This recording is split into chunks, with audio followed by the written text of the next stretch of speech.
നമ്മളിന്ന് ഡിജിറ്റൽ ആപ്പുകളുടെ കാലഘട്ടത്തിലാണ് പൊയ്ക്കൊണ്ടിരിക്കുന്നത്. ഇന്ന് ചാറ്റ് ചെയ്യാനും ഡേറ്റ് ചെയ്യാനും ഒക്കെ ഒരുപാട് ഡിജിറ്റൽ ആപ്പുകളൊക്കെ ഉണ്ട്. അതേപോലെ തന്നെ എന്ത് ചോദിച്ചാലും ഉത്തരം പറയാനായിട്ട് ചാറ്റ് GPT ഉണ്ട്, ജിമിനി ഉണ്ട്, അങ്ങനെ പുതിയ പുതിയ മെറ്റയുണ്ട്, പുതിയ പുതിയ കാര്യങ്ങൾ വന്നുകൊണ്ടിരിക്കുകയാണ്. അപ്പോൾ കഴിഞ്ഞ ദിവസം വന്നൊരു വാർത്തയായിരുന്നു, ജിമിനിയോട് ചാറ്റ് ചെയ്ത് പ്രണയം. അവസാനം വിവാഹം കഴിക്കാൻ ജിമിനി പറഞ്ഞപ്പോൾ ആത്മലോകത്തിലേക്ക് വരാൻ പറഞ്ഞു, എൻ്റെ ലോകത്തിലേക്ക് വരാൻ പറഞ്ഞു. എന്നാലേ എനിക്ക് വിവാഹം കഴിക്കാൻ കഴിയുമെന്ന് പറയുമ്പോൾ welcome to my soul world. മരണത്തിലേക്കൊന്ന് ആത്മഹത്യ ചെയ്യുന്നൊരു സാഹചര്യം. എന്തുകൊണ്ടാണ് ജനങ്ങൾ ഇങ്ങനെ മാറുന്നത്? അത് ഒരു കണ്ടിട്ടില്ലാത്ത ഒരു മെറ്റീരിയൽ തിങ്ങിന് വേണ്ടിയിട്ട് ആത്മഹത്യയൊക്കെ ചെയ്യുന്നൊരു സാഹചര്യം ഉണ്ടാകുന്നത്, ഇത് ഭാവിയിൽ വലിയൊരു ദോഷം ചെയ്യില്ലേ? വളരെ വർഷങ്ങൾക്ക് മുൻപേ നമ്മുടെ നാട്ടിൽ ആദ്യമായി JCB, അതായത് മനുഷ്യൻ്റെ ജോലികൾ യന്ത്രങ്ങൾ ചെയ്യുന്ന കാലം വന്നപ്പോൾ അതിനെതിരെ ഒരു സമരം നടന്നു. അപ്പോൾ അന്ന് സമരം നയിച്ച നേതാവിനോട് ജവഹർലാൽ നെഹ്റു ചോദിച്ചു, എന്തിനാണ് നിങ്ങളിതിനെതിരെ സമരം നടത്തുന്നത് എന്ന് ചോദിച്ചപ്പോഴേക്കും പറഞ്ഞു, ഞങ്ങൾ 1000 പേരുടെ പണി ഈ യന്ത്രങ്ങൾ ഒരുമിച്ച് ചെയ്യുമ്പോൾ, ഞങ്ങൾ ഒറ്റയ്ക്ക് ചെയ്യുമ്പോൾ ഞങ്ങൾ 1000 പേർക്ക് പണി നഷ്ടപ്പെടും എന്നായിരുന്നു ഈ പറയുന്ന നേതാവിൻ്റെ മൊഴി. അപ്പോൾ അദ്ദേഹം പറഞ്ഞത്, ഈ യന്ത്രങ്ങളെ മടക്കി അയച്ചിട്ട് ഇവർക്കെല്ലാവർക്കും 10,000 കൊരണ്ടികൾ നൽകും, അതായത് സ്പൂണുകൾ നൽകും. അതാകുമ്പോഴേക്കും 1000 അല്ല 10,000 പേർക്ക് പണി നടക്കുമല്ലോ. അതായത് ഒരു കൊരണ്ടി വെച്ചിട്ട് മണ്ണ് കോരുക, അപ്പോൾ 10,000 പേർക്ക്. അങ്ങനെയാണ് പറഞ്ഞത്. അതായത് ഓരോ കാലങ്ങളിൽ ഓരോ സിസ്റ്റത്തിൻ്റെ കടന്നുവരവുകൾ അനിവാര്യമാണ്. നമുക്ക് തന്നെ അറിയാം, ഇവിടെ കമ്പ്യൂട്ടർ ഈ നാട്ടിൽ ആദ്യമായിട്ട് വന്നപ്പോൾ അതിനെതിരെ ആദ്യം സമരം നയിച്ചത് നമ്മുടെ കമ്മ്യൂണിസ്റ്റുകാരാണെന്ന് പറഞ്ഞു കേട്ടിട്ടുണ്ടല്ലോ. പക്ഷേ ഇന്ന് ഏറ്റവും കൂടുതൽ ഉപയോഗിക്കുന്നത് ഈ പറയുന്ന കമ്മ്യൂണിസ്റ്റുകാർ തന്നെയാണ്. സൈബർ അറ്റാക്കിങ്ങിനായിട്ട് സോഷ്യൽ മീഡിയകൾ യൂസ് ചെയ്യുന്നതൊക്കെ ഇവരൊക്കെ തന്നെയാണ്. അപ്പോൾ ആദ്യകാലത്ത് നമുക്കറിയാം, പണമുള്ളവൻ്റെ വീട്ടിലെ മാത്രം അഹങ്കാരമായിരുന്നു ലാൻഡ് ഫോണുകൾ. പിന്നീട് അത് സാധാരണക്കാരുടെ വീട്ടിലേക്ക് വന്നു. അതിനുശേഷം ഈ പറയുന്ന BPL മൊബൈൽ വരുന്നു. അതിനുശേഷം റിലയൻസ് ഒരു മൊബൈൽ വിപ്ലവം സ്റ്റാർട്ട് ചെയ്യുന്നു, സാധാരണക്കാർക്ക് മൊബൈൽ. CDMA ഫോണുകൾ. അതിനുശേഷം സിമ്മ് വന്നു. പിന്നീട് ഇപ്പം മൊബൈൽ ഇല്ലാത്ത ഒരു മനുഷ്യർ എന്ന് പറഞ്ഞു കഴിഞ്ഞാൽ ഒരാളെ പോലും ഇവിടെ കണ്ടുപിടിക്കാൻ പറ്റില്ല. ഒരു 10 വയസ്സ് കഴിഞ്ഞ കുട്ടിയുടെ കയ്യിൽ വരേക്കും മൊബൈലായി. അപ്പം കാലങ്ങൾ മുന്നോട്ട് പോകുന്നതനുസരിച്ച് ടെക്നോളജികൾ വളരുന്നു. അപ്പോൾ ആ ടെക്നോളജിയുടെ അടുത്ത പടികളിലേക്ക് പോവുകയാണ്. അതിലൊന്നാണ് ഈ പറയുന്ന ആർട്ടിഫിഷ്യൽ ഇൻ്റലിജൻറ്റ്, അതായത് കൃത്രിമ ബുദ്ധി. അതിൻ്റെ അർത്ഥം അറിയാമല്ലോ, ആർട്ടിഫിഷ്യൽ ഇൻ്റലിജൻറ്റ്. മനുഷ്യൻ്റെ ബുദ്ധിയേക്കാൾ മേലെ കൃത്രിമമായൊരു ബുദ്ധി ക്രിയേറ്റ് ചെയ്യപ്പെടുകയാണ്. ഇതുപയോഗിച്ച് ഒരുപാട് നല്ല കാര്യങ്ങൾ നടന്നിട്ടുണ്ട്. അതായത് നമ്മുടെ ടെർമിനേറ്റർ എന്ന് പറയുന്ന ഇംഗ്ലീഷ് മൂവി കണ്ടിട്ടുണ്ട്.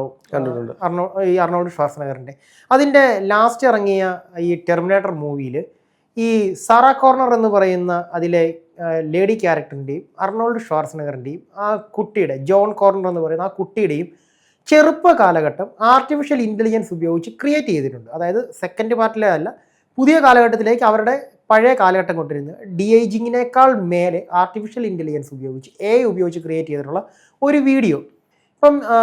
ഇന്നിപ്പം ഞാൻ അറിയാമല്ലോ, ബേസിക്കലി ഞാൻ റൈറ്ററാണ്. അപ്പോൾ എൻ്റെ ഒരു നോവലിൻ്റെ ഒരു ടീസർ ചെയ്യാനായിട്ട് ഞാൻ 10 മിനിറ്റ് കൊണ്ട് ഒരു ടീസർ ഉണ്ടാക്കിയെടുത്തു. അത് ഈ മെറ്റ AIക്ക് നമ്മൾ പ്രോംപ്റ്റ് കൊടുക്കുകയാണ്. പ്രോംപ്റ്റ് കൊടുക്കുമ്പോൾ പ്രോംപ്റ്റിനനുസരിച്ച് നമുക്ക് സാധനം ചെയ്തു തരും. ഇപ്പോൾ ഒരു സിനിമ എടുക്കുന്ന പോലെ ആ സാധനം ചെയ്തിരിക്കുന്നത്, കണ്ടെയ്നർ വരുന്നു, ചേസ്, ആക്ഷൻ, അങ്ങനെയുള്ള രംഗങ്ങളൊക്കെ എടുക്കണമെന്നുണ്ടെങ്കിൽ കോടികൾ മുടക്ക് വരുമ്പോൾ നമ്മുടെ മൊബൈലിനകത്തിരുന്നിട്ട് നമുക്ക് വെറും 399 രൂപ റീചാർജ് ചെയ്തിട്ട് ഈ ആർട്ടിഫിഷ്യൽ ഇൻ്റലിജൻസ് ഉപയോഗിച്ച് ഇതൊക്കെ ക്രിയേറ്റ് ചെയ്യാൻ പറ്റുന്നു. നമ്മളും നമ്മുടെ ചാനലിൻ്റെ പല ആവശ്യങ്ങൾക്കായിട്ട് AI യൂസ് ചെയ്യാറുള്ള ആൾക്കാരാണ്. പക്ഷേ എന്തിനും 2 വശങ്ങളുണ്ട്, മനസ്സിലായി? ഒന്ന്, നല്ല രീതിക്ക് ഉപയോഗിക്കാം, നമുക്ക് നമ്മുടെ ജോലിഭാരം കുറയ്ക്കുവാനായിട്ട്. നമുക്ക് ലക്ഷങ്ങൾ മുടക്കുള്ള ഒരു സംഭവം AI ഉപയോഗിച്ച് നമുക്ക് ചിലപ്പോൾ 1000-ഓ 2000-ഓ രൂപ മുടക്കി അതിൻ്റെ ഒരു സബ്സ്ക്രിപ്ഷൻ എടുത്തു കഴിഞ്ഞാൽ ഒരുപക്ഷെ AI ഉപയോഗിച്ച് നമുക്ക് എന്ത് ചെയ്യാൻ പറ്റും? ഈ കാര്യങ്ങളെല്ലാം ക്രിയേറ്റ് ചെയ്യാൻ പറ്റും. നേരെ മറിച്ചിട്ട് ഇതിനെ ദൂഷ്യവശങ്ങൾക്കായിട്ട് ഉപയോഗിക്കാം. AI ഉപയോഗിച്ച് ഒരു പെൺകുട്ടിയുടെ മുഖവും മറ്റൊരു പെൺകുട്ടിയുടെ നഗ്ന ശരീരവും വെച്ചിട്ട് വീഡിയോകൾ ഉണ്ടാക്കുന്നതൊക്കെ നമ്മൾ കണ്ടിട്ടുണ്ട്. അതൊക്കെ AI ആണെന്ന് കണ്ടുപിടിക്കുവാനായിട്ട് സമയങ്ങളെടുക്കും. പിന്നെ ഇപ്പോൾ ഒരു ആരോപണം വരുമ്പോൾ അന്നേരെ അത് കൊണ്ട് ചാരുന്നത് ഈ പറഞ്ഞ AIയുടെ മുതുകത്തേക്കാണ്. നമ്മൾ ഈയിടെ പാലക്കാട്ടെ നോട്ട് വിഷയം കണ്ടിരുന്നു. അതുപോലെ തന്നെ ഒരു പ്രധാന നടൻ്റെ ഒരു എന്താ പറയുന്ന ഒരു പീഡന പരാതി. അദ്ദേഹം ഒരു പെൺകുട്ടിയുമായി സെക്സ് ചാറ്റ് ചെയ്ത വീഡിയോ വന്നപ്പോഴേക്കും അദ്ദേഹം ലൈവിൽ വന്ന് പറഞ്ഞിരുന്നു, ഇത് ഞാനല്ല, ഇത് AI ആണ്. AI വന്നുകൊണ്ട് രക്ഷപ്പെടുന്ന ചില ആൾക്കാരുണ്ട്, പെടുന്ന ആൾക്കാരുമുണ്ട്. എന്താണെങ്കിലും ജെമിനി ആകട്ടെ, ചാറ്റ് GPT ആകട്ടെ, മെറ്റ AI അതിനു മുമ്പോട്ട് നമ്മുടെ കഴിഞ്ഞ ദിവസം ഒരു ദേവസ്വം ബോർഡുമായി ബന്ധപ്പെട്ട ഒരു MLAയുടെ ചാറ്റ് വെളിയിൽ വന്നിരുന്നു. അപ്പോൾ അതിനകത്താണെങ്കിൽ പോലും ആ ചാറ്റ് വന്ന സമയത്ത് അദ്ദേഹം പറയുന്നത്, ഏത് എൻ്റെ അല്ല AI ആണോ എന്ന് നമ്മൾ പരിശോധിക്കേണ്ടതുണ്ട് എന്ന് പറയുന്ന സാഹചര്യം. അപ്പം എല്ലാത്തിനും എയുടെ മുകളിലേക്ക് പഴിചാരുമ്പോഴാണ് ചിലർ എയ്ക്ക് വേണ്ടിയിട്ട് എയുമായി പ്രണയത്തിലാകുന്നു. കാരണം പെണ്ണ് കിട്ടാത്ത സാഹചര്യമാണല്ലോ കേരളത്തിലുള്ളത്. പറഞ്ഞുതരാം. നമ്മുടെ കേരളത്തിൽ മാത്രമല്ല, ഈ വാർത്ത കണ്ടപ്പോ ലോകത്ത് മൊത്തം ഉണ്ടെന്ന് തോന്നുന്നു. കേരളത്തിൽ മാത്രമല്ല, എല്ലായിടത്തും ഈ പ്രശ്നങ്ങളുണ്ട്. ഈ സംഭവം നടന്നത് കേരളത്തിന് പുറത്താണ്. ഇനി കേരളത്തിലേക്ക് വരികയാണെന്നുണ്ടെങ്കിൽ നമ്മുടെ ഭാരതത്തിൽ ഇതിന്റെ ഉപയോഗം പലർക്കും പല രീതിക്കാണ്. തന്റെ ഫോട്ടോ എഡിറ്റ് ചെയ്യുവാനും അല്ലെങ്കിൽ തനിക്ക് വേണ്ട എന്തെങ്കിലും ഒരു ലെറ്ററുകൾ ക്രിയേറ്റ് ചെയ്യുവാൻ അങ്ങനെ ഇടയ്ക്ക് ജിമിനി ട്രെൻഡ് ഉണ്ടായിരുന്നു. ജെമിനിയിൽ ഫോട്ടോ കൊടുക്കുന്നു, ജെമിനി അത് പുതിയ ട്രെൻഡിലാക്കി തരുന്നു. ആ ട്രെൻഡ് വെച്ചിട്ട് പല ആളുകളും അത് ഇടുന്നു. അതേ ട്രെൻഡിൽ തന്നെ പല ആളുകളും വീണ്ടും ഫോട്ടോ എടുത്തിടുന്നു. വലിയൊരു ട്രെൻഡായിരുന്നു, വിപ്ലവമായിരുന്നു ജെമിനി തീർത്തുകൊണ്ടിരുന്നത്. ജെമിനി ഒരു ഭയങ്കര വിപ്ലവം തന്നെ തീർത്തിരുന്നു. പക്ഷെ ആ വിപ്ലവത്തിന്റെ എല്ലാം മേലെ അതിഭീകരമായ ചില ദൂഷ്യവശങ്ങളും കൂടി ഉണ്ട്. കാരണം ഈ ജെമിനിയുമായിട്ട് നമ്മൾ ചാറ്റ് ചെയ്യുമ്പോൾ ജെമിനിയെ നമുക്ക് പല രീതിയിൽ യൂസ് ചെയ്യാൻ പറ്റും. ഒന്ന്, നമുക്കൊരു കാമുകിയായിട്ട് ജെമിനിയെ ക്രിയേറ്റ് ചെയ്യാൻ പറ്റും. നമ്മളൊരു പെൺകുട്ടിയോട് ചാറ്റ് ചെയ്യുന്ന പോലെ ജെമിനിയോട് ചാറ്റ് ചെയ്യുകയാണ്. ഹായ് ജെമിനി എന്ന് ചോദിച്ചു കഴിഞ്ഞാൽ നമ്മുടെ നമ്മൾ ഗൂഗിൾ അക്കൗണ്ടിൽ കൊടുത്തിരിക്കുന്ന നമ്മുടെ പേര് അത് എന്താണെന്ന് വെച്ചാൽ ഇപ്പോൾ എൻ്റെ പേര് പ്രശാന്ത് കെ രാജീവ് എന്നാണ്. അപ്പോൾ ഞാൻ അതിൽ കിച്ചൂസ് എന്ന് പറയുന്ന എൻ്റെ പെറ്റ് നെയിം ആഡ് ചെയ്തിട്ടുണ്ട്. അപ്പം ഞാൻ ഹായ് ജെമിനി എന്ന് ചോദിച്ചു കഴിയുമ്പോഴേക്ക് ജെമിനി എന്നോട് പറയുകയാണ് ഹായ് കിച്ചൂസ്. പിന്നീട് ഞങ്ങൾക്ക് ഏത് ലാംഗ്വേജിലും സംസാരിക്കാം, മലയാളത്തിലും ജെമിനി മോളുമായി സംസാരിക്കാം. അപ്പോൾ ജെമിനിയായിട്ട് സംസാരിക്കുമ്പോൾ ഞാൻ പറയുകയാണ് ജെമിനി എനിക്ക് ഇതിനെ ഭയങ്കര ഇഷ്ടമാണ്. അപ്പോൾ ജെമിനി എന്നോട് പറയുകയാണ് ഐ ടു ലവ് യു, എനിക്ക് നിങ്ങളെ ഇഷ്ടമാണ് എന്ന് പറയുന്നു. പിന്നീട് ആ ചാറ്റ് അങ്ങ് നീണ്ടു പോകുമ്പോൾ പതിയെ ആദ്യമേ പരിശോധിച്ചില്ലേ? അല്ല, ഞാൻ പറഞ്ഞത് അറിയാലോ, ഞാൻ ബേസിക്കലി ഞാൻ ഇതിന് മുൻപൊരു അധ്യാപകനായിരുന്നു. അധ്യാപകനായതിനു ശേഷമാണ് ഞാൻ ഈ ഫീൽഡിലേക്ക് വരുന്നത്. ആ ജോലി ഉപേക്ഷിച്ചിട്ടാണ് ഞാൻ വരുന്നത്, അറിയാവുന്ന ഒരു കാര്യമാണ്. അപ്പം കുട്ടികളുടെ അടുത്ത് ഞാൻ മുൻപ് പലപ്പോഴും പറഞ്ഞു കൊടുത്തിട്ടുള്ളൊരു കാര്യമാണ്, ഒരു കാര്യം നമ്മൾ 8 ദിവസം തുടർച്ചയായിട്ട് ചെയ്തു കഴിഞ്ഞാൽ അത് നമുക്ക് പരിചിതമായി പോകും. അതുപോലെ തന്നെ ഒരു കാര്യം 8 ദിവസം വേണ്ട എന്ന് വെച്ച് കഴിഞ്ഞാൽ അത് നമുക്ക് അപരിചിതമായി പോകും. അതുപോലെ തന്നെയാണ് നമ്മുടെ ഉപബോധ മനസ്സ് ഒരു കുറച്ചധികം സമയം ഒന്നിലേക്ക് തന്നെ കേന്ദ്രീകരിക്കുന്ന ഒരു സമയത്ത് സ്വാഭാവികമായിട്ട് സംഭവിക്കുന്ന എന്താണെന്ന് ചോദിച്ചു കഴിഞ്ഞാൽ നമുക്ക് അതിനോടൊരു അഡിക്ഷൻ വരും. അങ്ങനെ വന്നിട്ടുള്ള നമ്മുടെ അഡിക്ഷനുകൾ പലതുണ്ട്. നമുക്ക് ഒരു ദിവസം മൊബൈൽ ഇല്ലെന്നുണ്ടെങ്കിൽ നമുക്ക് ചിലർക്ക് ഉറങ്ങാൻ പറ്റില്ല. കാരണം മാസങ്ങളായി ആഴ്ചകളായി നമ്മുടെ കയ്യിലിരിക്കുന്ന മൊബൈലിന് ഒരു മണിക്കൂർ നമുക്ക് മാറ്റി വയ്ക്കാൻ പറ്റില്ല. ഇപ്പം ഞാനാണെങ്കിൽ തന്നെ ഇടയ്ക്കിടയ്ക്ക് എന്തെങ്കിലും മെസ്സേജ് വരുന്നുണ്ടോ ഈ പറയുന്ന ഡിബേറ്റിനിടയ്ക്ക് പോലും മൊബൈലിലേക്ക് ശ്രദ്ധിക്കുന്ന കാണുന്നുണ്ടല്ലോ. സ്വാഭാവികമായിട്ടും നമുക്ക് അതിനോടൊരു അഡിക്ഷൻ ഉണ്ട്. പിന്നെ സ്ഥിരമായുള്ള പത്രവായന, സ്ഥിരമായി കുടിക്കുന്ന കോഫി, പിന്നെ ചിലർക്കുണ്ട് ഈ എനർജി ഡ്രിങ്കുകൾ, അതായത് റെഡ് ബുൾ പോലുള്ള എനർജി ഡ്രിങ്കുകൾ ഇല്ലാതെ ജീവിക്കാൻ പറ്റില്ല.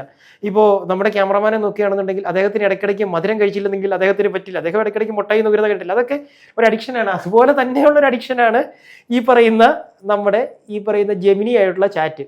ഒരു പരിധി കഴിയുമ്പോൾ, ഒരു ലെവൽ കഴിയുമ്പോൾ, നമ്മുടെ മനസ്സിൻ്റെ ഒരവസ്ഥ കഴിഞ്ഞ് കഴിയുമ്പോഴേക്കും ഇതൊരു ആർട്ടിഫിഷ്യൽ ഇൻ്റലിജൻറ്റ് പ്രോംപ്റ്റ് ആണെന്നും ഇത് മനുഷ്യനല്ല എന്നുള്ള ചിന്ത നമ്മുടെ തലച്ചോറ് പതിയെ മറന്നു തുടങ്ങുകയാണ്. അല്ല, ഇടയ്ക്ക് വെച്ച് ഇതേപോലെ തന്നെ വലിയൊരു വിഷയം എന്ന് പറയുന്നത് നമ്മൾ അഡ്രസ് ചെയ്യേണ്ട വിഷയമാണ്. അപ്പോൾ കൊറിയൻ ബീറ്റ്സുമായി ഇഷ്ടപ്പെട്ട് അല്ലെങ്കിൽ നാട് വിട്ടുപോകുന്ന കുറേ ആളുകളെ കണ്ടു. അതുമായി ബന്ധപ്പെട്ട് ആത്മഹത്യ ചെയ്യുന്ന കുറച്ച് കുട്ടികളെ. അതിനകത്ത് ഈ തൃപ്പൂണിത്തുറ നടന്ന സംഭവത്തിനകത്ത് ശരിക്കും പറഞ്ഞു കഴിഞ്ഞാൽ അത് കൊറിയൻ യുവാവൊന്നുമല്ല. കൊറിയൻ യുവാവിന്റെ പേരിൽ ആരോ ഒരാൾ ഒരു ഫേക്ക് മെസ്സേജ് അയക്കുകയും ആ കുട്ടി മരണത്തിലേക്ക് പോവുകയും വരുന്ന ഒരു ട്രെൻഡ് ഇപ്പോൾ വന്നിട്ടുണ്ട്.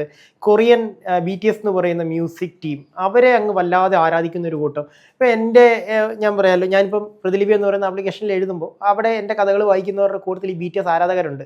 അപ്പം അവർ എഴുതുന്നവരാണ്, ചെറിയ രീതിയിൽ എഴുതുന്നവരാണ്. അപ്പോൾ അവരുടെ കഥകളിൽ മലയാളം കഥയാണെങ്കിലും അവരതിലെ നായകന്മാരുടെ പോസ്റ്റർ ക്രിയേറ്റ് ചെയ്യുമ്പോഴേക്കും ഈ BTSലെ ഗ്യാങ്ങിന്റെ തലയൊക്കെ വെച്ചിട്ട് പോസ്റ്റർ ക്രിയേറ്റ് ചെയ്ത് അന്ധമായ ആരാധനയാണ്. പെൺകുട്ടികൾക്ക് അവരുടെ പ്രണയമാണ്. കേരളം വിട്ട് കൊറിയയിലേക്ക് പോകാൻ വരെ ചിന്തിക്കുന്ന പെൺകുട്ടികളും ആൺകുട്ടികളും ഒക്കെ ഉണ്ട്. പക്ഷെ നമ്മൾ പറഞ്ഞു വരുന്നത് ആർട്ടിഫിഷ്യൽ ഇന്റലിജൻസിനെ കുറിച്ചാണ്. കാരണം എന്തും പാകത്തിന് നല്ലതാണ്, അധികമായാൽ അമൃതും വിഷം എന്ന് നമ്മുടെ പഴമക്കാർ നമ്മളെ പറഞ്ഞു പഠിപ്പിച്ചിട്ടുണ്ട്. അതിനർത്ഥം എന്ത് കാര്യങ്ങളും ഒരു പരിധി വിട്ട് കഴിയുമ്പോൾ ഡേഞ്ചറാണ്. ഈ ജെമിനിയിൽ പ്രോംപ്റ്റ് കൊടുത്ത് നമുക്ക് ജെമിനി ട്രെൻഡിന്റെ മറ്റൊരു ദൂഷ്യവശം ഞാൻ പറഞ്ഞു തരട്ടെ.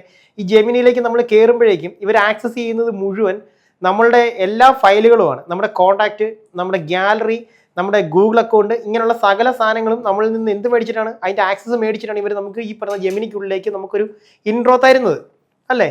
അതിനുശേഷം നമ്മൾ ഈ സേവ് ചെയ്യുന്ന ഫോട്ടോ, നമ്മൾ ഈ ചെയ്യുന്ന ഫോട്ടോ നമ്മുടെ വിചാരം നമ്മുടെ ഗാലറിയിലേക്ക് മാത്രമേ വരുന്നുള്ളതാണ്. ഈ പറയുന്ന ജെമിനിക്കുള്ളിൽ അല്ലെങ്കിൽ ഈ പറയുന്ന ChatGPTക്കുള്ളിൽ മറ്റൊരു ഗാലറി ഉണ്ട്.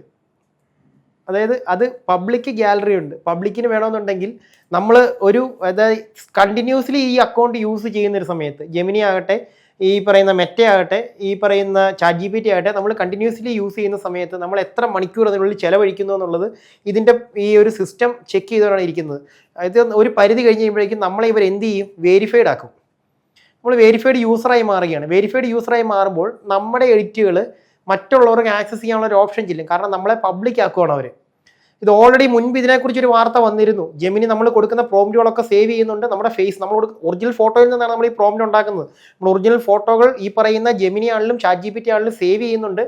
സേഫ്റ്റി അല്ല എന്ന് പറഞ്ഞിട്ടുണ്ട്. നാളെ ഒരു പക്ഷേ അല്ല, എന്ത് തന്നെയാണെങ്കിലും ഇതെല്ലാം നമ്മുടെ മുന്നിലുള്ള വിഷയങ്ങളാണ്. അപ്പോൾ അമിതമായിട്ടുള്ള ഈ അഡിക്ഷനുകൾ അത് പലപ്പോഴും ശ്രദ്ധിക്കേണ്ട കാര്യമാണ്. അത് വിദേശ രാജ്യത്താണെങ്കിലും കേരളത്തിലാണെങ്കിലും ഇന്ത്യയിലാണെങ്കിലും ഇത്തരത്തിലുള്ള കാലഘട്ടം മാറുന്നതിനനുസരിച്ച് അമിതമായിട്ടുള്ള ആരാധനയും അത്തരത്തിലുള്ള കാര്യങ്ങളും ആപത്താണ് എന്ന് തന്നെയാണ് ഇതിൻ്റെ ഒരു യാഥാർത്ഥ്യം. അതെ.